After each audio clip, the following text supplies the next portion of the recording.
How should home service business owners be using ChatGPT and other AI chatbots? Oh, I use it like a therapist. So, what are some industries and then services within those industries that you see Facebook ads working super well for? We have seen. Welcome to episode 5 of Expanding Local. Today I'm here with Carson Spitsky. He is the co-founder of Vision Management, a genius when it comes to Facebook ads, PR, email. He's a good friend of mine. He's Canadian, so he's super nice. Uh, and Carson, so can you give a brief introduction, how you got started in home service marketing, just kind of how you came to where you're at now? Yeah, and I've really only been involved in this space for around the last 9 months or so. I did have a little bit of experience over the last 3 or 4 years or so, because we're both ridiculously young. I am just 22. When I was 18, I started a public relations firm. I didn't work with a ton of local service companies. I worked with a couple, more bigger ones that had more franchises and things like that. But over the last year, I kind of saw from my personal growth that PR didn't really cater that well to my skill sets, and I didn't enjoy it as much. The problems in the day to day weren't something that I wanted to continue with. So I ended up partnering with Keegan Carthy, like our good friend, and we ended up creating Vision Management and expanding onto what he had already built with his advertising skills. And I came in as well to kind of bolster and give it kind of a 1-2 punch in that sense. Yeah, I really like you and Keegan's partnership. I feel like you're kind of on the like sales, onboarding, like getting clients, and he's more on the fulfillment side. And I feel like that's just like bread and butter in marketing. Um, One of the things I know for a fact is that Vision Management is really good at running Facebook ads. Can you kind of go into Facebook ads, just general overview, how home service businesses can be using it, and how you guys are using it for your clients? It depends on a couple of things if we choose to use it or not, just in the first place. It doesn't really work for every business out there. Like the one thing we have noticed, if it is an emergency service like HVAC or even to some extent like some plumbing services, you're way better off using Google, right? But if it's something where the sales cycle is longer than a week and it's like a luxury service, Facebook is a pretty damn good shot for sure. We prefer doing it for companies that generally have a little bit of a higher ticket product, just because that's something where you can really filter down. You can really sell the status, sell the luxury of the product, and kind of sell the need of it too, and really sell the quality. Facebook's really good for selling the quality. Most people do think, and I talked to a couple people like this even yesterday, most people do think that Facebook is really just a place to sell clothing or to sell like agency services, but it really is a good spot to get in front of basically your entire city, right? And you can definitely use it to for a couple of purposes. The two main things we look at is using it as a layer of retargeting, right? Because whenever someone enters your sales cycle, whether it's from referral, whether it's from Google, whether it's from like Facebook itself, what they're going to be doing is they are going to be doing research. They are going to probably be talking to other people, and potentially they're not sold on working with you. So the more touch points you get in front of them and the more content you show them, whether it's through ads, content, email, anything else, the more likely you are to actually land them as a client and for them to have a higher level of trust in you. With that, you can obviously charge a little bit higher in pricing just because you're that much more bought in, and because you can kind of control who you're going after, you can definitely sell more of your higher ticket stuff and build the business around that. I found a lot of people we speak with, sometimes they'll just take on any job, right? And that's fine. That's not a bad thing to do, especially if you have time in your calendar. But if you have a preference, you definitely want to go after the people that are a little bit like willing to pay more so that you can make more dollars per hour, more profit per hour, more profit on your marketing. If you can do that, then you can build a business, then you can create forecasting, and then you can scale predictably with a team as long as your marketing meets kind of your targets. What were the other parts you wanted me to touch on the Facebook stuff? Honestly, my next question is just retargeting. Can you explain how home service business owners can use that? Because I feel like a lot of uh, people aren't doing that properly. Like, what does that process look like? And how can you use retargeting to maximize ROI on ads?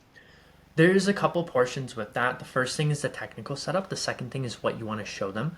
The first thing you want to do with the technical setup, you do want to go into your Facebook Business Manager.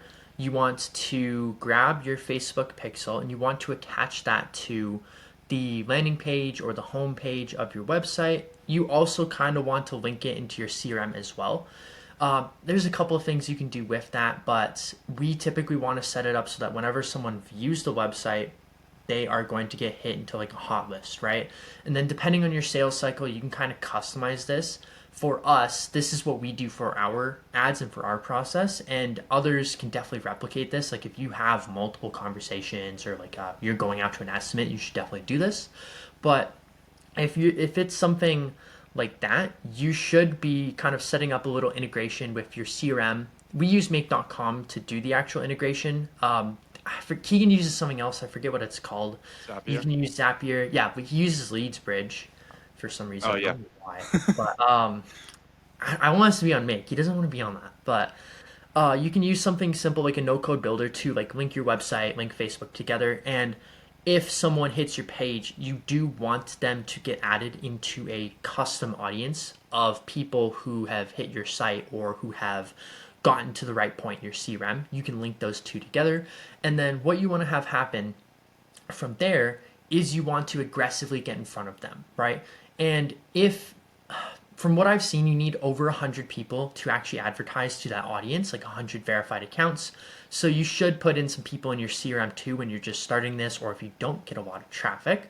But what you do want to do with the content, as far as that goes, is you want to kind of think on what's a normal person going to be going through in their sales process. Obviously, seeing you more times is going to help, but you kind of want to think, what questions are they going to have? How can I nurture them? How can I show them we're a cut above? How can I show our social proof?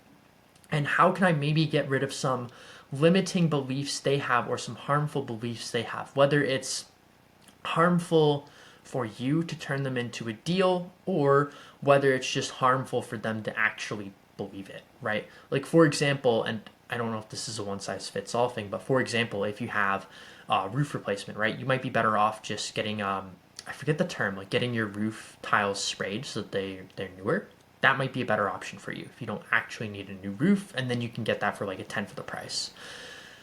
And then outside of that, once you have your content, you can just film simple selfie videos, right? You can show like before after photos, you can do things like that. What you want to do with that, we prefer putting the objective onto as like reach for the objective there. And we found that doing like Dennis Yu, his dollar a day strategy, that's the way to go for retargeting for sure, where you put in a dollar, a couple dollars, $5 per day, and when you combine that custom audience of people who have just converted, just gotten in there, like just viewed the site, didn't take action, you can hit them aggressively, right? Now, if they've booked in an estimate, you do want to hit them as much as possible. Like you want to hammer them, right? You want to get in front of them like 10 times, 20 times within the next 2 or 3 days. So with that in mind, your frequency is going to be off the charts and how often you're getting in front of them is going to be crazy.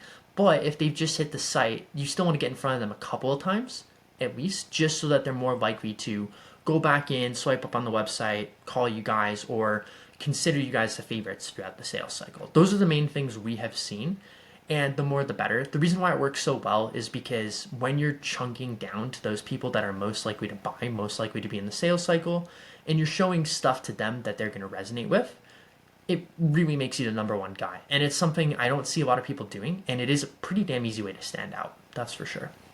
So, what are some industries and then services within those industries that you see Facebook ads working super well for? We have seen roofing do pretty well. With some exceptions, of course, roofing can be very saturated just depending on the city, depending on the area.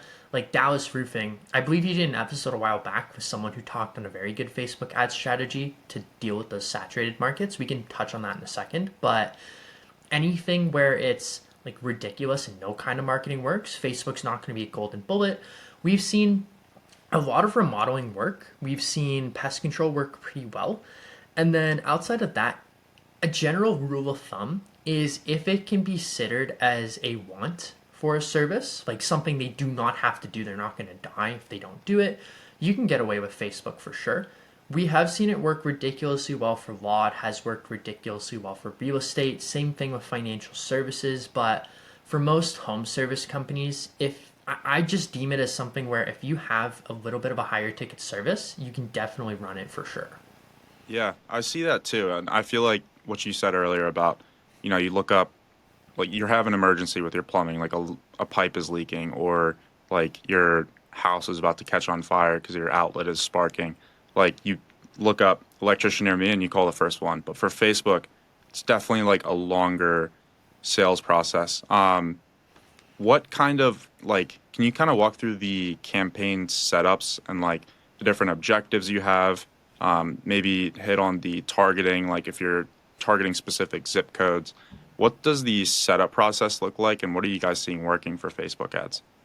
Do you just mean more on the level of like onboarding a client, like start to finish, how we'd set up an ad account and manage it, or Like the bones of a campaign, if that makes any sense.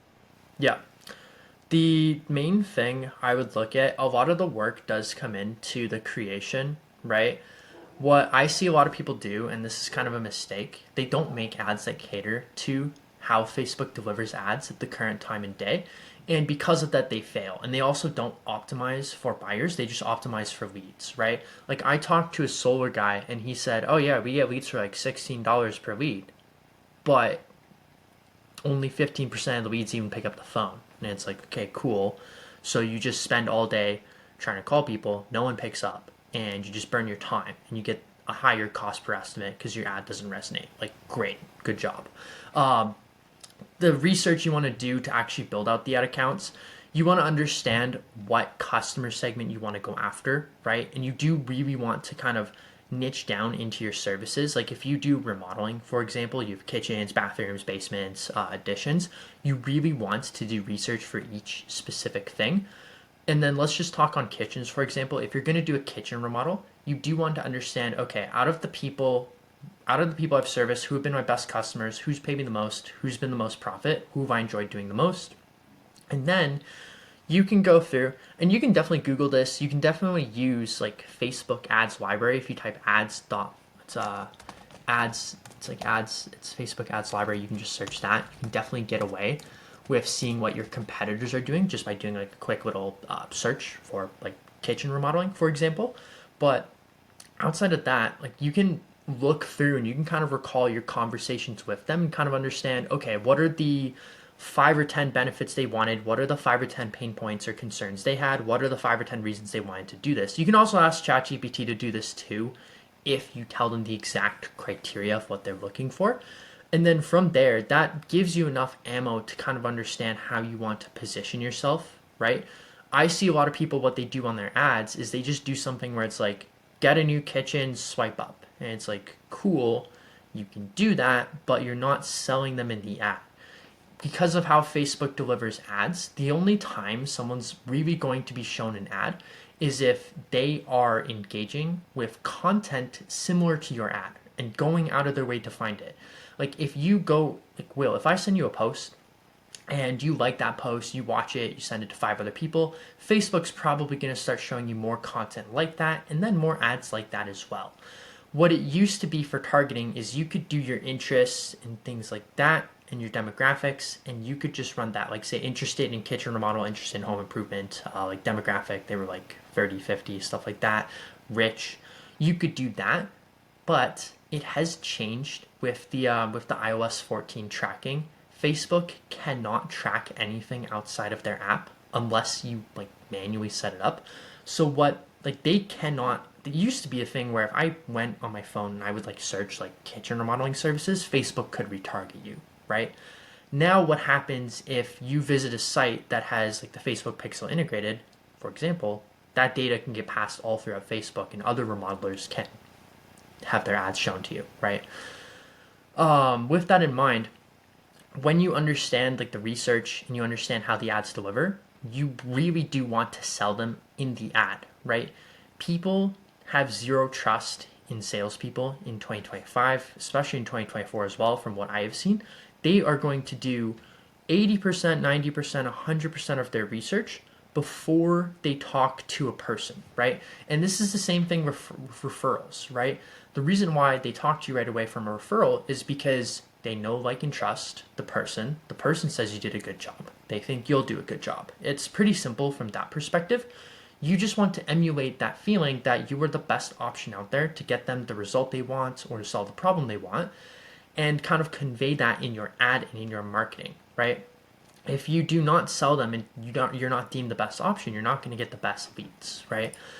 And then outside of that, the other things I would look at too, you do want to understand the market sophistication that you're in, right? Let's say, for example, like Keegan and I have a client down in Atlanta. There is very little sophistication because not a lot of his competitors advertise, right? So for him, we can get away with something where it's like you can just make any claim, right? We can do stuff where it's like get a free estimate to get a new kitchen, and that prints for him. We don't really have to do anything else other than showing that the status and the work is super high quality. Like we don't have to do anything else for it to work.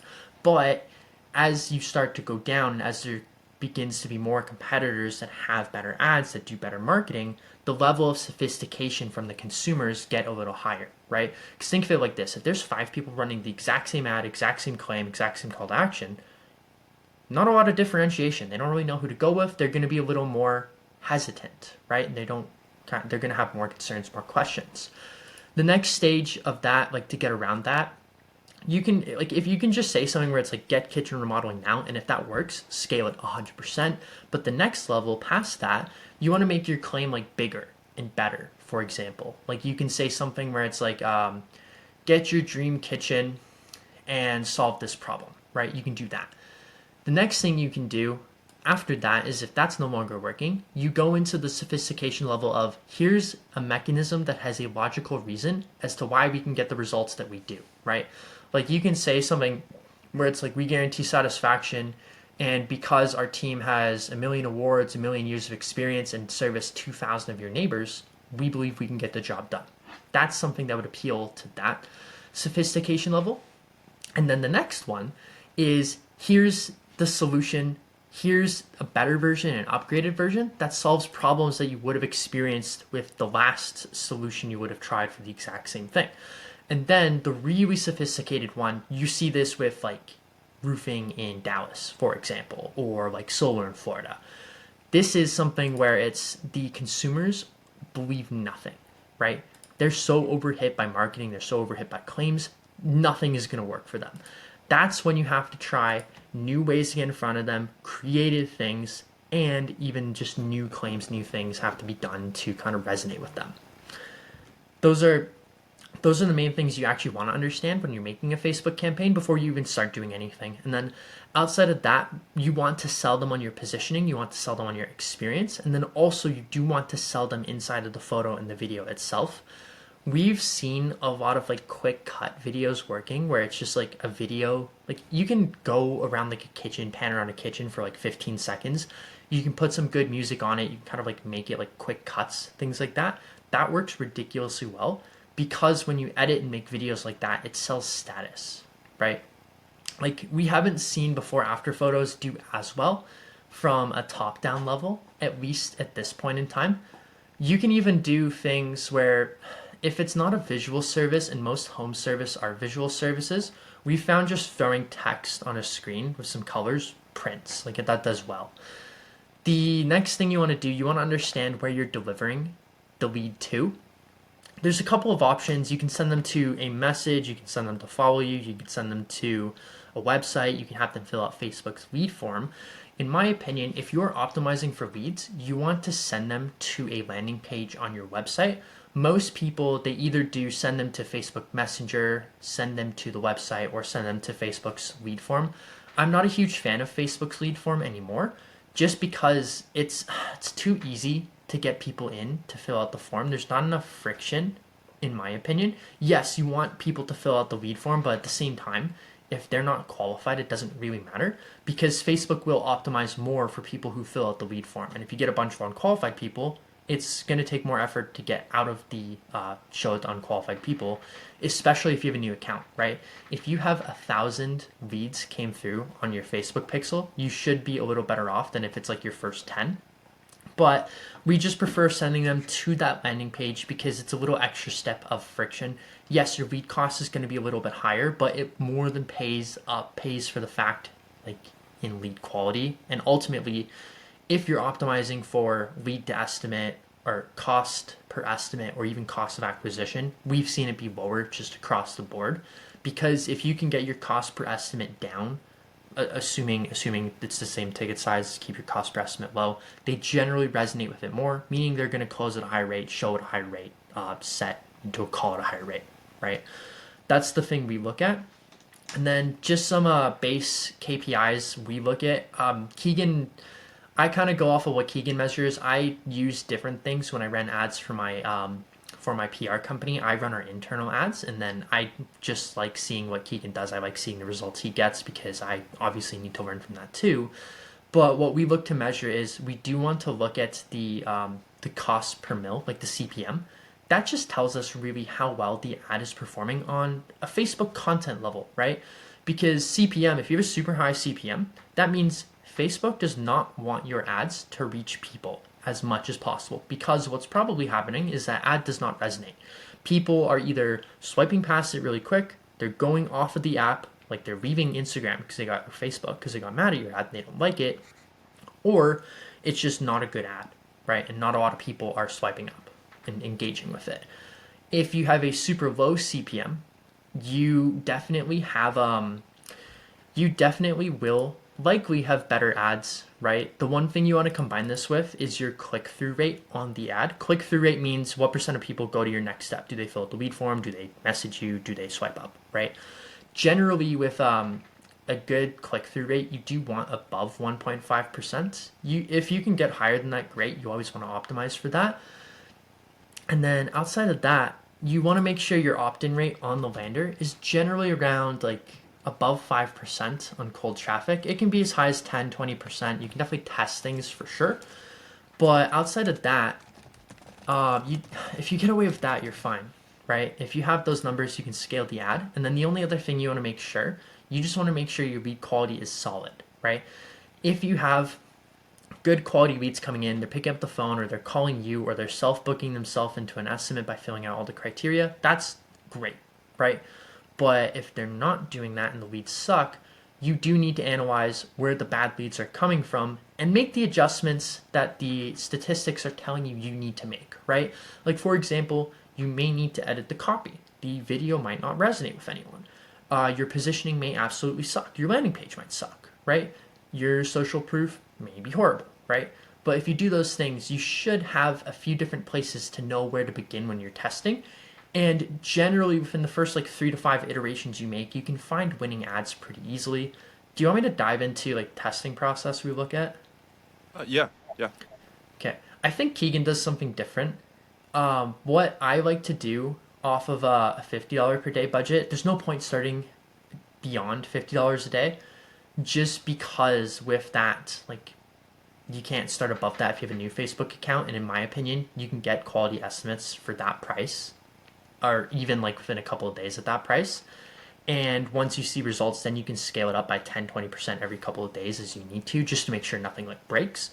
But what I look at, you spend $50 per day, you want to test out a couple of things. You can test out different positioning, you can test out different offers, you can test out different like photos, videos for your creatives, you can test out different landing pages. Typically to start, we do like to test out 2 different like creatives, whether that's photos, videos, and then 2 different, either if we can find very different positioning, we will definitely do that, or we'll just test out different offers to see what resonates with the market, right? And then off of that, we spend until each individual ad out of those 4 has hit $50 per day. And then we look at statistics, right? You might get a bunch of leads first day with your like $12.50 per ad budget, $50 per day total for 4 ads. But what may happen is you might get all your leads after. You might get all your leads on your last $5 of ad spend, right? Who knows? So you can't judge it too quick. And that's a big mistake. You spend $30, it doesn't deliver you leads, no one buys right away. You shut it off, you blame Facebook, you never try it again. No, you're just dumb. Like you didn't give it a shot. You didn't know what to do. You had a lack of knowledge and understanding of what to do, which is not your fault. But if you blame the platform for not working, then yeah, you're dumb, in my opinion. Outside of that, if you can then look at the KPIs and you can kind of see, like I said before, what's happening. Does the video creative seem to be working? Does the offer seem to resonate? Are the leads quality? If so, let's scale it up. If not, you do want to actually gather their info as well on the Facebook ad, because if you have that info, you can determine what portions of your ads are working and what portions are not. There's no point in testing if you do not know what works. Like for example, you can set up inside of the ads library, you can set up the UTM parameters on your Facebook ad so that when they swipe up, it'll say like UTM source Facebook ad, and it's like ad one, copy two or whatever. And then when that goes in, you can add that as a little automation in your CRM so you can see what portion that came from, right? So it really is a good way to tell, and if you get the data, you can scale it effectively. So for Facebook ads, what's more important, copy or creative? I would say overall, I would say it's the positioning. Creative is probably a bigger thing because you can sell just with the creative in itself with no copy, but at the same time too, the copy does make things convert as well. I find copies more of an added factor because Facebook and Instagram are so video heavy. Less and less people actually read the copy, and they're just looking at the first 2 seconds before they decide to scroll. That's what I've seen. And so the Facebook algorithm, obviously, it's always changing like all the other algorithms. What have you seen change between like end of 2024 and what should people be looking for in 2025 when it comes to the Facebook ads algorithm?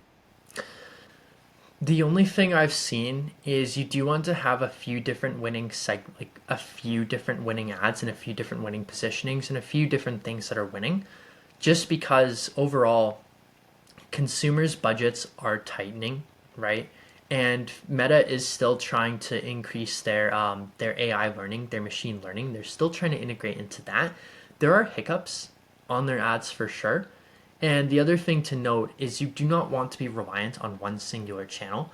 Because, for example, in November of this year, our ad, like the cost to acquire was ridiculous when you compare it to like April or even the year before, for example. Just because what was happening was there was an election and it was Black Friday, right? And the reason why those are relevant is because how you pay for ads is you are bidding to get in front of an eyeball, right? Now, your ads, how quality your ads are, do impact what your default bid is. But if there are millions and billions more dollars pumped in to get to that demographic, to that person you want, it's going to be more expensive to advertise to them, right? Which is why when we do our campaigns, the best campaigns we have for home service, the targeting is it's broad targeting, and then you only want to do your radius and then the age, right? And if, say, for example, 95% of your buyers are like men, for example, and women are not involved in the decision making process, they don't want it at all, no point on talking to them, right? Like, for example, I'll just use a Chiro one because we actually had this. If you do like a chiropractic service that only helps women, you should probably just do women, for example. But gender, age, zip code, location, those are generally fine to do. And then you want the targeting to be inside of the ad as well. Like if you're kind of clear what problems it solves, who it's for, the fact that it is catered for people who are rich, and you don't have to spell it out. You can just imply it. You can put price in the ad if you want, and that definitely does help targeting because it gets you in front of better people and it'll optimize itself over time. But those are definitely things you should be aware of, at least in the coming year. Do you think there's any benefit in Facebook ads to like targeting like wealthy zip codes or specific zip codes, or do you just do radius and kind of let it run? For the most part, radius. I haven't personally tested out too much, so I can't really speak into it as much. You generally want, if you're doing Facebook, you generally want a pretty high audience size. If you have a low audience size, what you would have, like if you wanted to target a specific zip code and there's not a lot of people, I generally look at like a couple hundred K. It's a decent amount of people on Facebook for home service. If you have under that though, what you should be doing is you should be creating different segments of your audience, right? Like for we'll just say like for real estate, for example, Like if you're a realtor selling a home, you're going to have a sector of people who they want an investment property. You're going to have a sector of people who want their first home. You're going to have a sector of people who want to sell their home and downsize. You're going to have a sector of people like so on and so on and so on who want a retirement home, right? You're going to have like a sector of people who are immigrating to the country for the first time. They're going to need a home. You can create ads that specifically call out those people, help with their benefits, resonate specifically with them. And then what you can do is you can rotate those ads and those like who you're catering it to every 2 weeks, right? Like for us, we might run ads for water restoration these 2 weeks. And then we might run different ads to roofers for 2 weeks. And then we might go back to water restoration.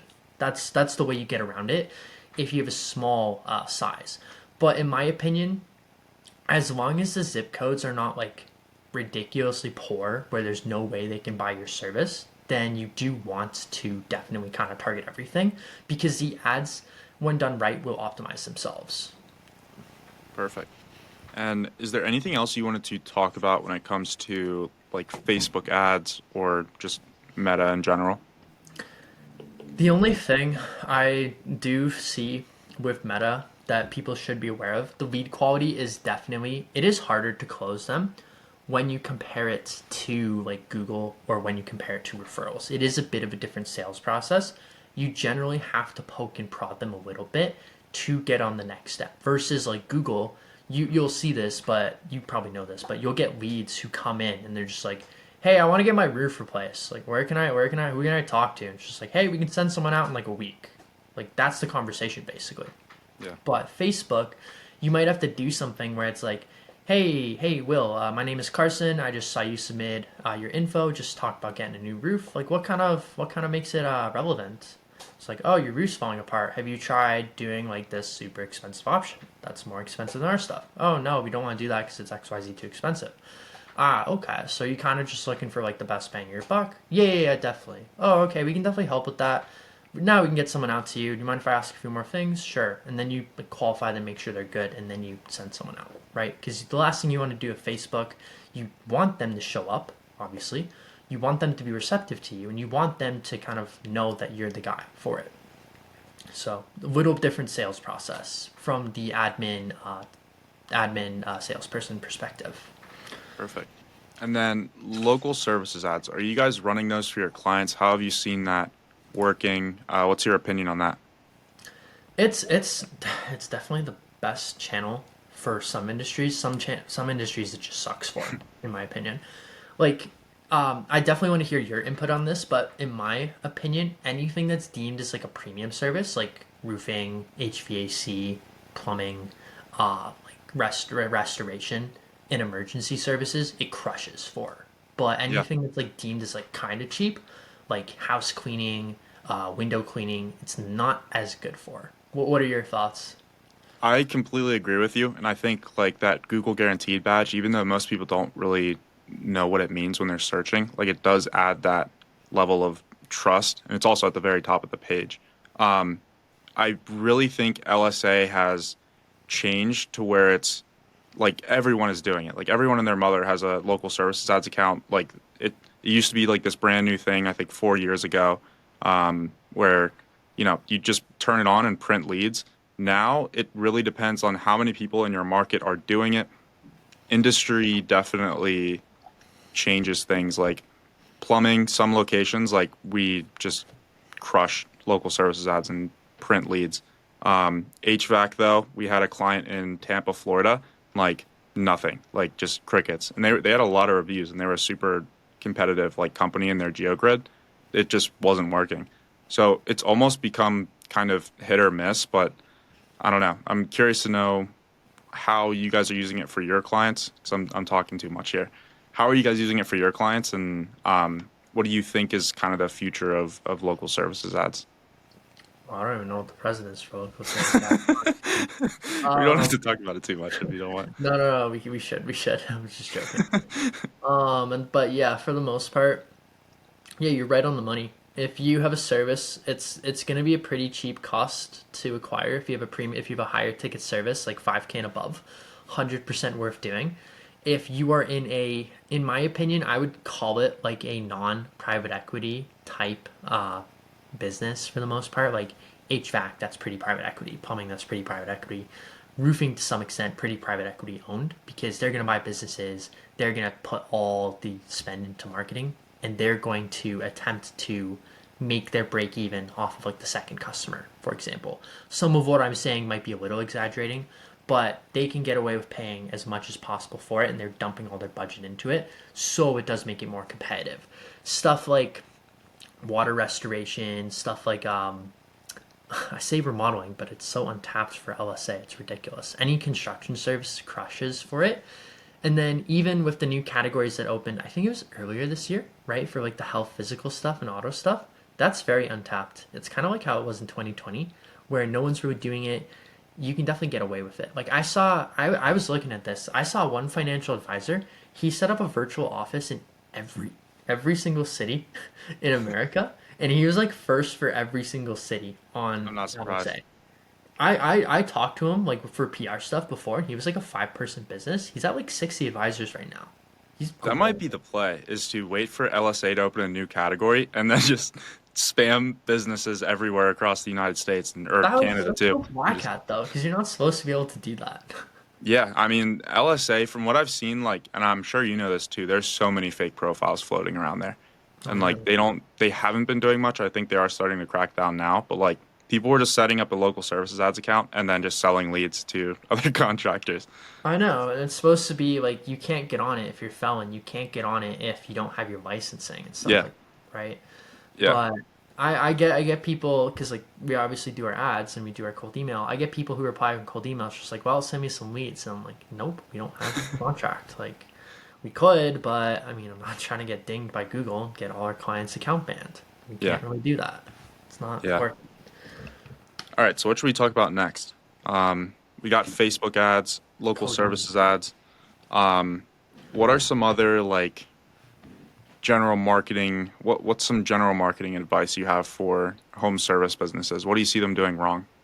I think there's a couple mindset shifts I've seen in general, and you're gonna have to prod me to dive deeper into these because I'm probably gonna forget as we go. But you do want to shift your thinking, in my opinion. You do want to make it very numbers driven, right? Because you want to get the ability to get any customer that you want like right away, right? You want to be able to get them. You want to know how much you can pay for them. You want to know how quickly you'll get the money. You want to know what you'll have to do, what you'll have to test to get it done.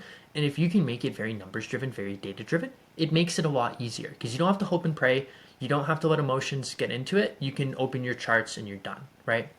It is definitely an adjustment I've seen for some people, but some of the operators in this space are absolute killers, and they've taught me more on that than anything else. The next thing, in my opinion, is you do want to make your journey marketing led rather than sales led.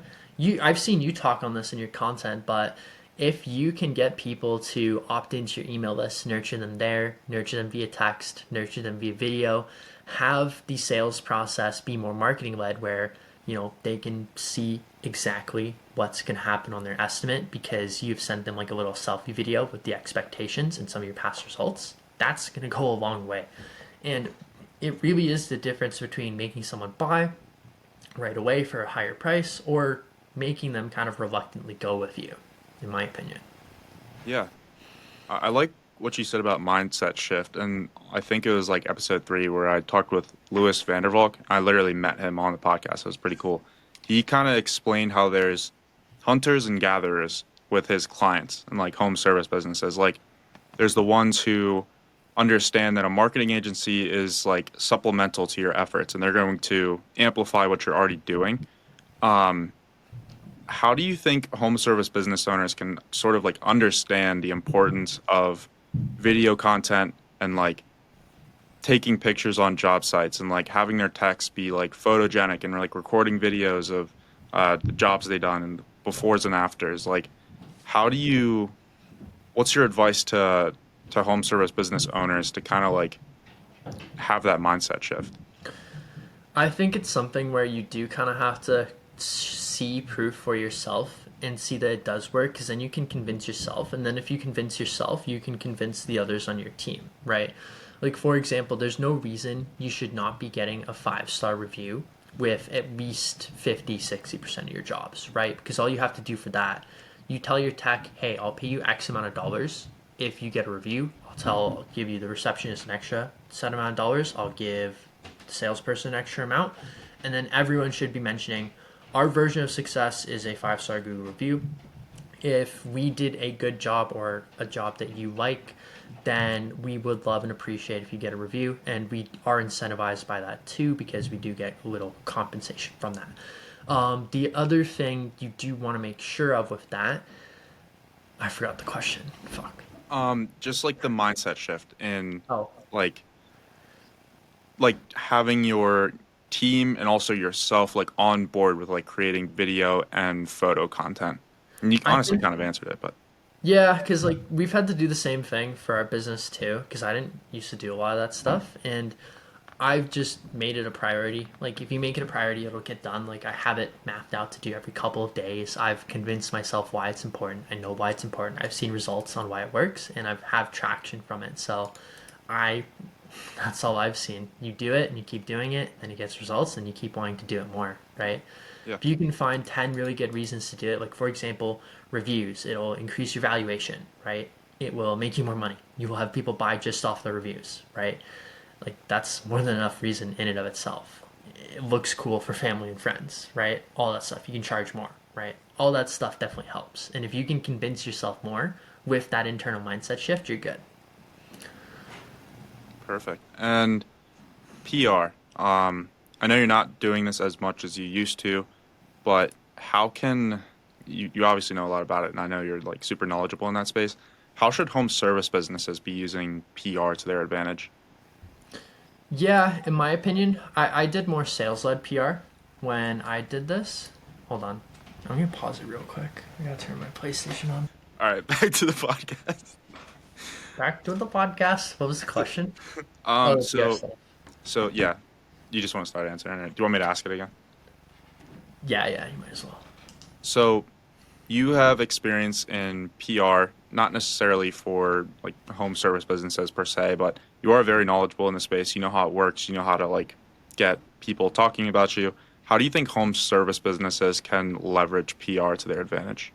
I looked at PR as more a sales assisting tool more than anything.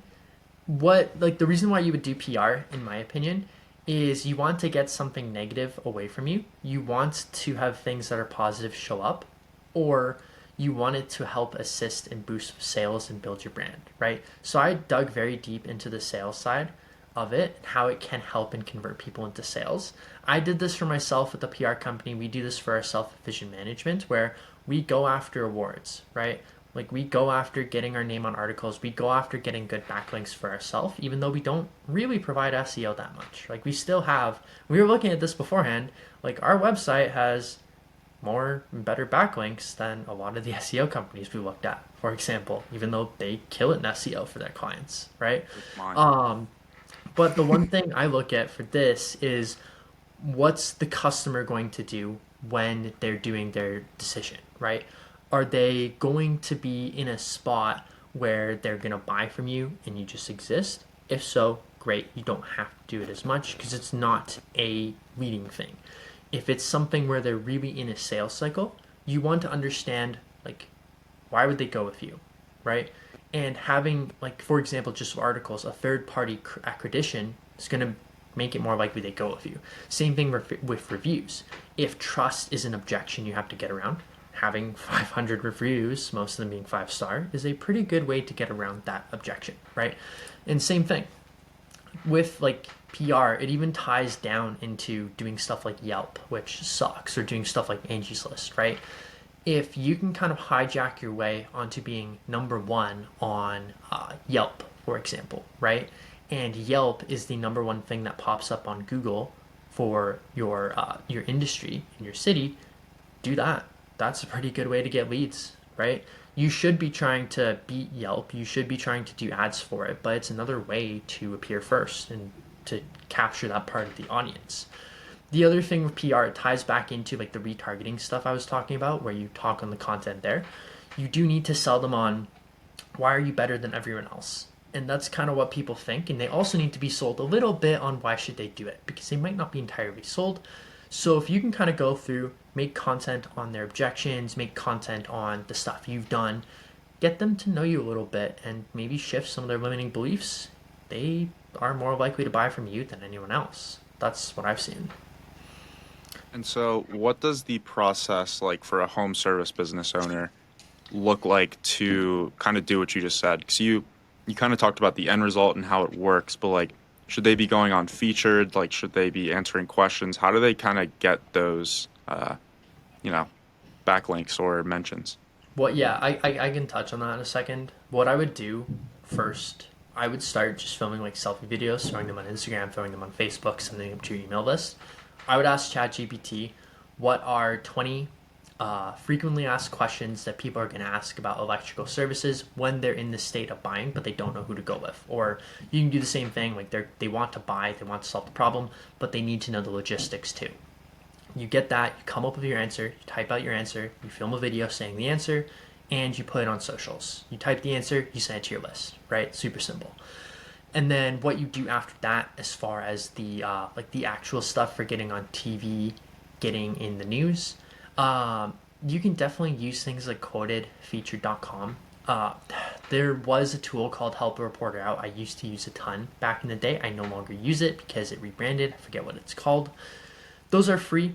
You can just submit your answers to a question. Very simple to do, and obviously free. The other thing you should note is it is not too difficult to get on TV and in articles as well. You can definitely send pitch emails, right, about local issues you're seeing at the time of year, right? Like pest control. If you are in an area where there's a ton of cockroaches in January, you can email a reporter that appears who may have written on that stuff in the past. And like, for example, for us, we have a publication called the Calgary Sun. I might go onto Google and I might go site and then a colon calgarysun.com, so I can only see stuff from calgarysun.com, and I might type like pest or cockroaches or something like that. And then I will try and find that reporter's contact info and then email them with something relevant. And you can basically just say, hey, I saw your name, or sorry, I saw your article a while back just on cockroaches. We're seeing in January that cockroaches are more likely to be an issue by 80% by X study, or from what we're seeing getting calls for. There's 3 methods you can kind of do to prevent them, this, and this. Is that something that might be of interest, right?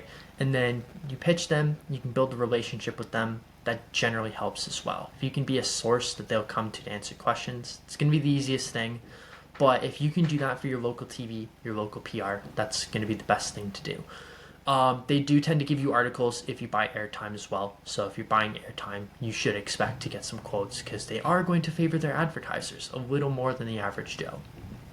And so when you do like find a reporter who is writing content around kind of what your industry is or what your expertise is in, how do you find their email? Because like a lot of the times they'll link like a LinkedIn account or a Facebook account, whatever, and like the email isn't super obvious. What's the best way to find those emails? Sometimes if they want their email to be found, it'll be public and you can just search first name, last name, email. There are a bunch of email tools you can use, like Apollo.io, RocketReach.io, TruePeopleSearch.com. You can also use, let me find the tool. You can also use a site called Muckrack, like Muckrack, and you can go on there and search the journalist, and you should be able to find their email for free, right? This works on a more individual level for sure, because when you do that, like if you grab their email, whether it's like, you might be able to find their personal, they generally say where they want to be found, but if you find that, you're generally good to go. Perfect. And what else should we talk about? Um, what do you want to talk about? So, ChatGPT, it's a tool everyone is talking about and using. I feel like a lot of home service business owners don't really understand it, and if they do, they're not using it to its full capability. How should home service business owners be using ChatGPT and other AI chatbots? Oh, I use it like a therapist. But you do want to kind of like train your model in a way. Like if you can give it as much data on you, data on your company, like statistics you have, that's going to help it be a lot more accurate, right?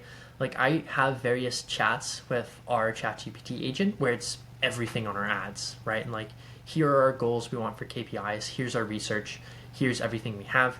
Here are the results. What would you do, right? If I can't tell what to do.